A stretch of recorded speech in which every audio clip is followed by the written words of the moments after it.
From Toronto, Canada, for UFC 206, I'm UFC.com's Matt Perino. This is the master of the breakdown, Robin Black. Robin, how are you? Hey, good, man. Good hanging with you. Fight Network's own. Thank you for joining us. We're going to do a little quick preview here. UFC 206, we just wrapped UFC Ultimate Media Day for UFC 206. All the stars were out. They were all talking, but we're going to start with the main attraction, Max Holloway versus Anthony Pettis for the interim featherweight title. How excited are you for this one? Dude, seriously. It's just such a great fight. Like, it's not one you would have necessarily thought about a year or two ago. You know, Anthony was the lightweight champion of the world. Max Holloway was a kid coming up, fighting Conor McGregor. 9 fights later, he's beaten everybody. And he's a talented dude, man. They're going to push and pull and kind of manipulate space between each other. And both guys are super aggressive with their striking. It's going to be a really fun one, really crazy one. Mm-hmm. What's crazy about this one is these two guys want the best in the world. Max has said it. Anthony has said it. They want to fight the best, and these two are the best. Jose Aldo has the undisputed title, but when we're talking about everybody else, these two are the guys. Max Holloway, we're going to start with him. More of a punch, known as a puncher. Anthony Pettis, known for his kicking. How do you think that plays out once this fight starts? It's interesting. Max Holloway usually has the shorter reach. Like, we see him and we think of him as this long-rangey fighter, and he is, but he generally has a shorter reach than a lot of guys, and he has a shorter reach than Anthony too.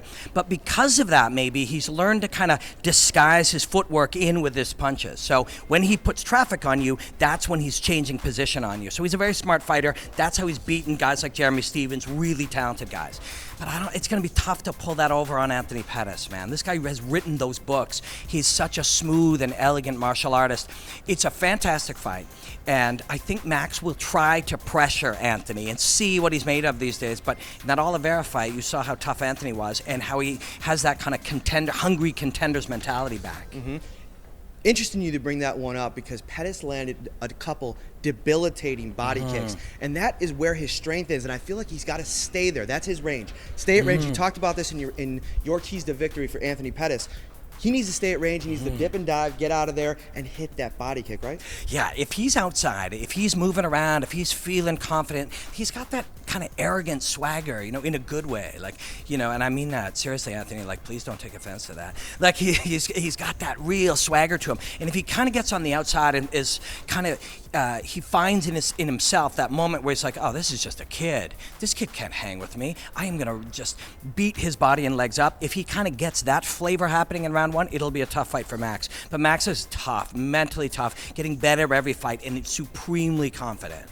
When this fight card came out, there was one fight in particular that I circled on my calendar because it's got not only fight of the night potential, but fight of the year potential. The immortal Matt Brown in the co-main event goes up against Donald Cowboy Cerrone. This one's going to be fireworks from the moment this one starts. They've had a little bit of a heated exchange, not so much on Cowboy's end, but Matt Brown doesn't seem to like his former training partner. They didn't train a lot together, but a little bit down there in Colorado. What do you think about this fight, Robin? I mean, the fight is stupid, like with 5 O's. Just really an insane fight. Because when you just think about it, you just brew that in your mind a little bit. How Cerrone's been looking, throwing those 3- and 4-piece combinations together, really looking dominant on the feet. And Matt Brown, who kind of tucks his chin and just grinds forward and puts pressure on you. You know, when you think of that, that excites you. But then I was talking to Dwayne Bang Ludwig, and he's really been working with Matt and changed him up a little bit. He understands very clearly. Dwayne's a genius. He understands very clearly in the clinch, there's nobody in the world better than Matt Brown. He is just elite of the elite in that clinch range. So he's built a little game of striking on different angles to enter into that clinch range, work hard there, and strike exiting. They believe they can beat Donald Cerrone up, but you know, there's 3 other 170-pounders who just believed that recently, and all of them were put out. All right. Robin, I'm going to put you on the spot here. I want us both to circle one fight on this card other than those 2 ones that we're excited about, and I think I know where you're going to go, but let us know. Yeah, Cub Swanson to me is just an artist, you know, an artist in the way that people make music or paintings. He's a martial artist, but he's expressing himself artistically. He finds inspiration in the violence, and that it's special anytime he fights. But Doo Ho Choi is this 145-pound just destroying machine. He has insane power in his right hand, brilliant timing, and a real analytical mind. He assesses assesses the situation, analyzes and sort of diagnoses your illness, and then puts you to sleep. And those two things together, Cub Swanson as an artist is so hard to read, and Doo-Ho Choi reads everybody. So how that dynamic works, that to me, that's the fight I've been most excited about literally this year. Mm-hmm.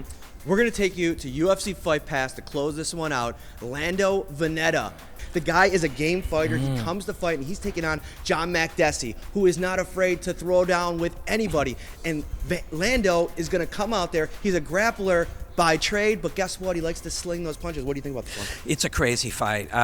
Makdessi is kind of an improvisational, innovative, in real-time fighter. And I talked to Lando, and he's like, hey, man, I just, instead of gripping that steering wheel, I just let it go. And that car goes where that car's going to go. That fight is going to be really hard to predict, but it's going to be over pretty quick, I think. Mm-hmm. For all your coverage, go to UFC.com and check out the Fight Network, where you can find all of Robin Black's content. It's killer. UFC 206 pay-per-view this Saturday night. Holloway, Pettis. It's going to be sick. We'll see you on Saturday.